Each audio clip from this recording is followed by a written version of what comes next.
بسم اللہ الرحمن الرحیم رب اشرح لی صدری ویسر لی امری واحلل عقدۃ من لسانی یفقهوا قولی سبحانک لا علم لنا الا ما علمتنا انک انت العلیم الحکیم رب یسر ولا تعسر وتمم بالخیر وبک نستعین۔ السلام علیکم ورحمۃ اللہ وبرکاتہ۔ آج انشاءاللہ العزیز ہم درس فارسی میں فارسی قاعدہ کے اندر اصطلاحات کو جانیں گے۔ سب سے پہلے اصطلاحات یہ سمجھے کہ اصطلاحات کسے کہتے ہیں۔ اصطلاحات یہ اصطلاح کی جمع ہے، اصطلاح، اور اصطلاح اس کے حروف اصلیہ صاد، لام اور ہا ہے، صلح، اور صلح کا مطلب ہوتا ہے اتفاق کرنا، اور اصطلاح کا مطلب یہ ہوتا ہے کہ کسی قوم کا یا کسی خاص فن، شعبے یا پیشہ کے افراد کا الفاظ کو مخصوص معنی کے اندر استعمال کرنے کے اوپر اتفاق کر لینا، اس کو اصطلاح کہتے ہیں۔ ہر شعبے کی اور ہر فن کی، ہر علم کی اپنی اپنی اصطلاحات ہوتی ہیں،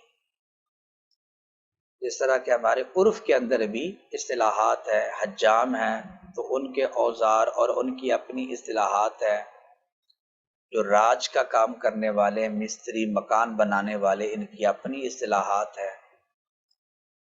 تو ہر جو مطلب پیشہ ہے، فن ہے، ہنر ہے، ان کی ایک اپنی خاص بولی ہوتی ہے۔ یہ جو خاص بولی ہے اس کو اصطلاح کہا جاتا ہے، یعنی وہ اتفاق طے کر لیتے ہیں کہ ہم اس لفظ کو اسی معنی میں استعمال کریں گے۔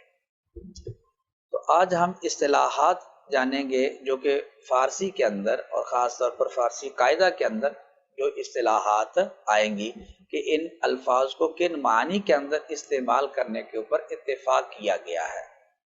تو یہ چند اصطلاحات ہمارے آج کے سبق کا حصہ ہیں۔ سب سے پہلے ہے صیغہ۔ صیغہ لفظ کو کہتے ہیں، اور لفظ ما یتلفظ بالانسان، جس کو انسان بولتا ہے، یعنی جو بھی انسان اپنے منہ سے ادا کرتا ہے، جس کا تلفظ کرتا ہے وہ صیغہ ہے۔ جس طرح کہ یہ میں بول رہا ہوں تو ان میں سے ہر ایک صیغہ ہے۔ اس کے بعد ہے واحد۔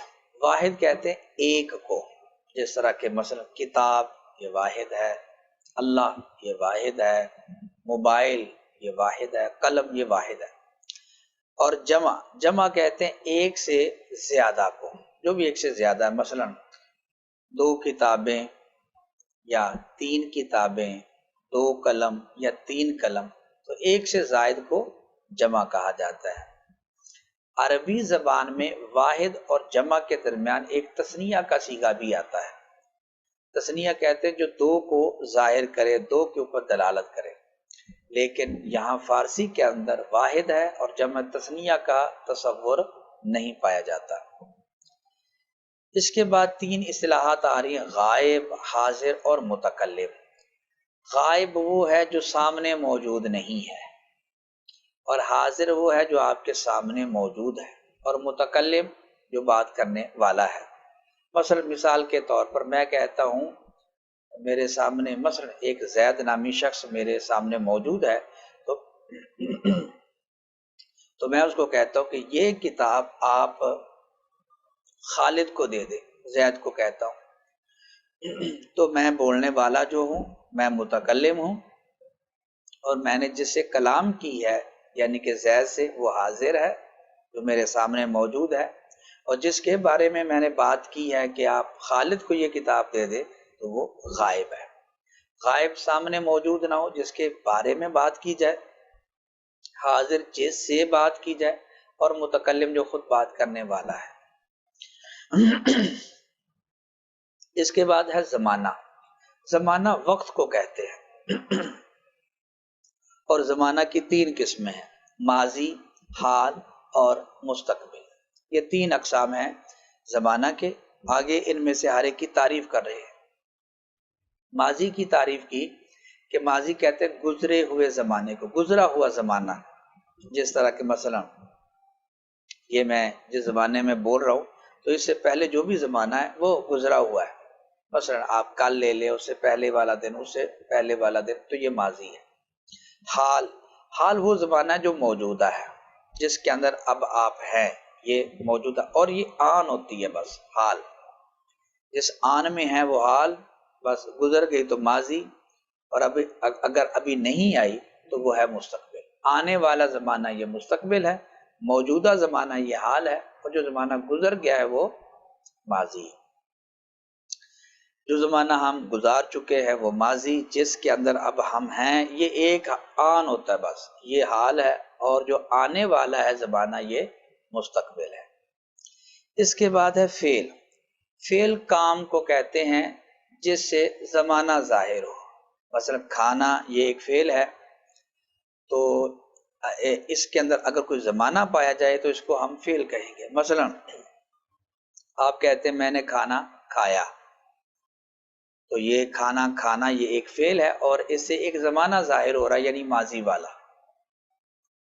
یا آپ کہتے ہیں کہ میں لکھ رہا ہوں، تو یہ لکھنا ایک فعل ہے، اور اس سے زمانہ حال سمجھ آ رہا ہے، تو یہ بھی کیا ہے؟ فعل ہے۔ اور اسی طریقے سے آپ کہتے ہیں کہ میں سبق یاد کروں گا، تو یہ بھی فعل ہے، کیونکہ سبق یاد کرنا یہ ایک فعل ہے، کام ہے، اور اس سے زمانہ سمجھ آ رہا ہے، یعنی زمانہ مستقبل۔ تو فعل اصطلاحی اعتبار سے اس کام کو کہتے ہیں جس سے کوئی زمانہ بھی ظاہر ہو۔ اس کے بعد ہے فاعل۔ فاعل کہتے ہیں کام کرنے والے کو، جو کام کرنے والا ہے وہ فاعل کہلاتا ہے۔ اللہ کریم کی بارگاہ میں دعا ہے کہ اللہ تعالیٰ علم نافع، عمل صالح اور اخلاص عطا فرمائے، آمین۔ السلام علیکم ورحمۃ اللہ وبرکاتہ۔